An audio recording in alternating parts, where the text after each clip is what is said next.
Have you ever been somewhere really stunning to take photographs, only to get those photographs back on your computer to think, oh, I haven't really done that justice?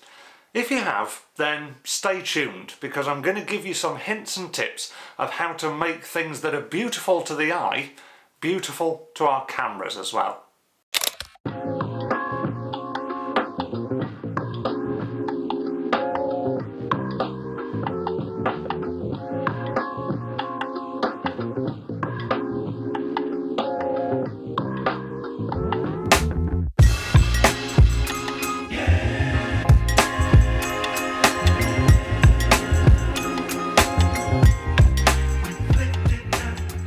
A few weekends ago, on a beautifully frosty Sunday morning, I went for a walk on the local moors, with a view to taking photographs of the beauty that was unfolding in front of my eyes.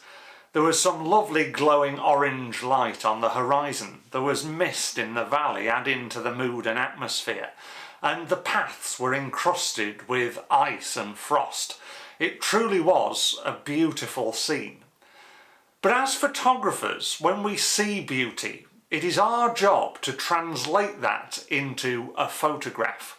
And if you've ever been out making photographs of anything, it doesn't necessarily have to be a landscape, you'll notice that the way that we see with our eyes is very different to the results that we often get back in the camera. This is because our cameras mess with perspective. When we see the world through our own eyes, we see it in 3 dimensions, but our cameras will compress that into a 2-dimensional image. When I was out on the moors, I could turn around and see the views in 360 degrees, but of course with our camera we've got to select which part of that view we photograph, because we don't have lenses wide enough to get it all in. Unlike most other visual art forms, photography is a subtractive process rather than an additive one. If you think of painters, they will continually add layer upon layer of paint to a canvas in order to create a final picture. But for us photographers, we're constantly looking for things that we can eliminate from the frame in order to simplify it and improve our composition. Ultimately, because we're dealing with capturing apparent reality, we automatically think that what we see is what we're going to get in the camera. But in the background, before we even press the button to take a photograph, there are so many decisions that we have to make, like where we stand, how we expose the photograph, how we organise things within the frame to make the thing that we want people to look at stand out. And there are many other things that we can decide along the way as well. And it can be an absolute minefield. So I thought in this video I would share with you some of the photographs that I made on my frosty Sunday morning walk on the moors, and talk through some of the decisions that I made in order to reapply some depth and to create interest in a quite bleak and barren landscape. One of the first things that struck me on my walk and encouraged me to pick up my camera was the beautiful glowing orange light sitting just above the horizon, where the sun had just risen but was hiding behind the clouds. When I saw it with my naked eye, it just looked absolutely stunning, really vibrant and almost right next door to me. But as soon as I picked up the camera, it just tended to dull down and look quite far away in the distance. So I started to look for ways in which I could bring it forward in the camera's eye and draw people's attention to it in my photographs that I was making. In this photograph, I used a house that I found on top of the hill overlooking the misty valley. I decided to place it quite insignificantly almost on the right hand side, so you could just see some of the windows and part of the wall. But what this has the effect of doing is that A, it gives a bit of foreground interest to the shot, but B, it almost subconsciously places the viewer in the house, putting them closer to this orange glow, imagining that they were sitting eating their breakfast, looking out of the window at this dramatic sunrise scene. The line of darkened trees in the middle of the photograph create a line that links one side of the frame to the other, including the wall at the base of the house in front of the field. This just creates an extra layer, so it almost acts as a 1, 2, 3, 4 layer photograph, where we've got the field, the wall and trees with a bit of the house, and then the misty valley, and then the dramatic sky above. This has the effect of creating depth, so instead of just looking at the house and the trees and going straight to the brightness of the sky, we have layers in which to work up with, and it keeps our eye within the frame of the photograph. In this shot, the house is still in the photograph, but it's a lot further away and maybe a bit more insignificant. But having said that, it still plays a vital part in the composition of this photograph, because all of the horizontal and vanishing point lines of the road lead down to it. But yet we can still sense that the glowing orange sky is quite a key feature of this photograph, because we've also got the vertical line of the telegraph pole and the wires that are connecting it to the house. This takes your eye up to the level of the sky, but also brings you back down into the rest of the composition.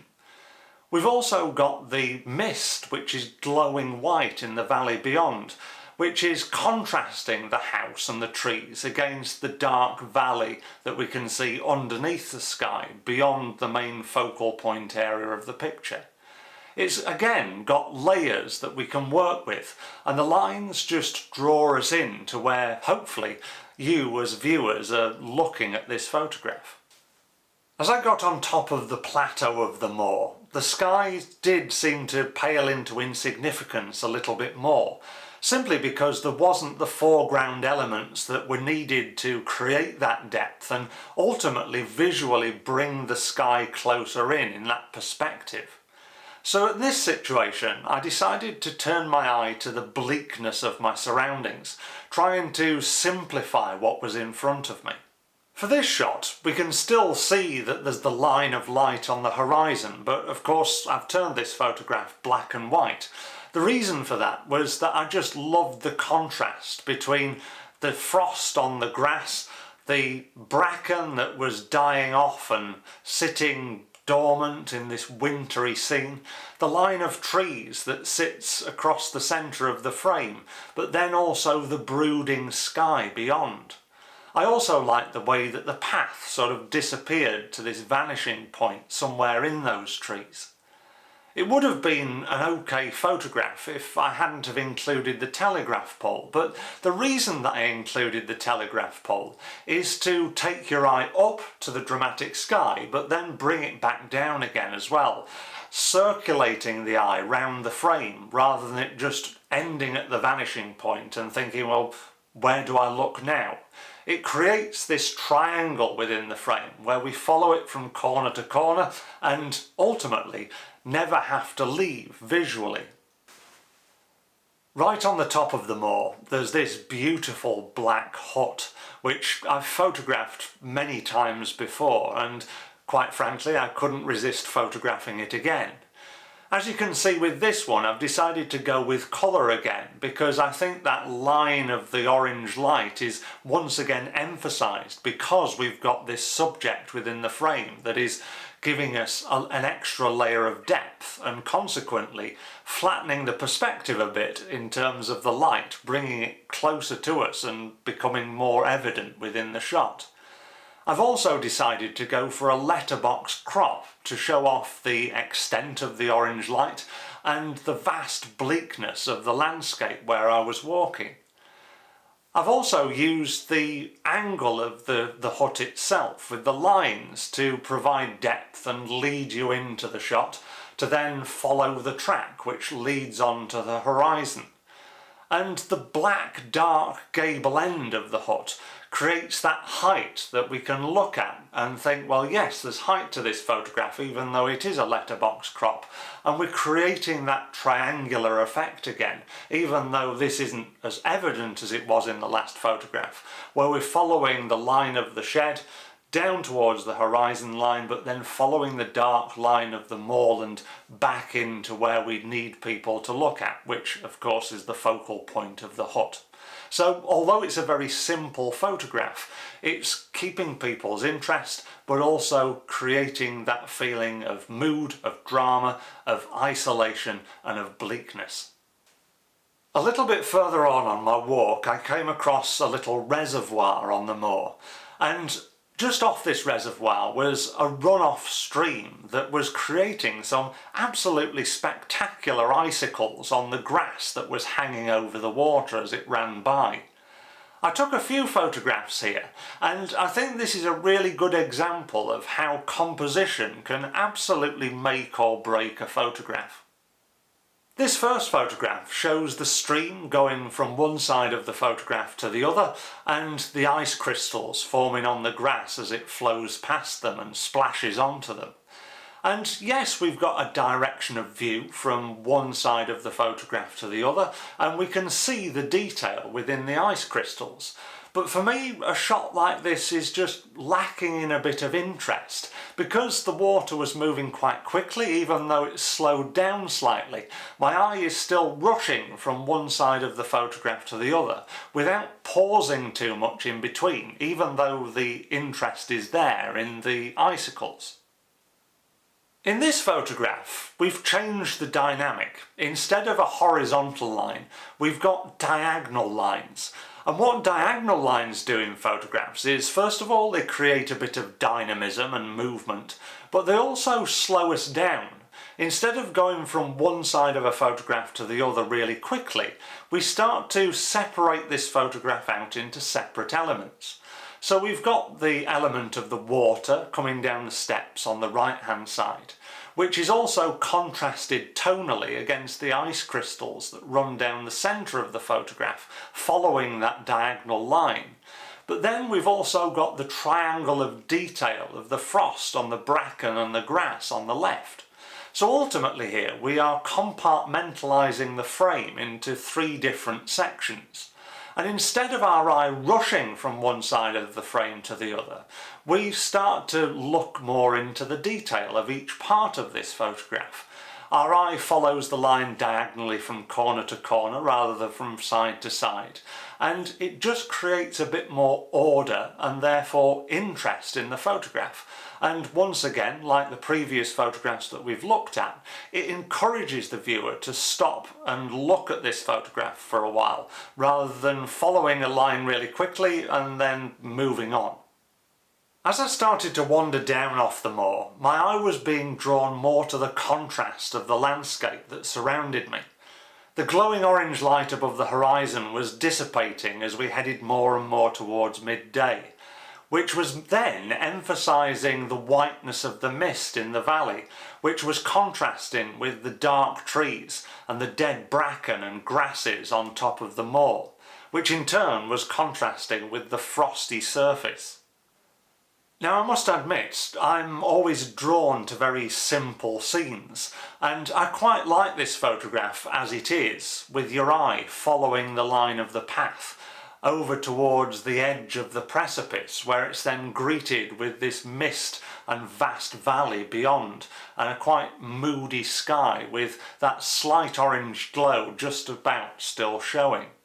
I like the detail and texture in the grasses, the frost and the bracken, which adds a little bit of interest and detail in the foreground, even though it's not an absolutely screaming foreground that's saying, "Here I am, look at me." It's just adding a bit of context to the landscape. But some people may look at this photograph, you may be thinking this yourself now, thinking, well, Tom, it's a little bit bleak. I want something in the foreground, or at least something to draw my eye to, rather than just ending at the path in the middle of nowhere.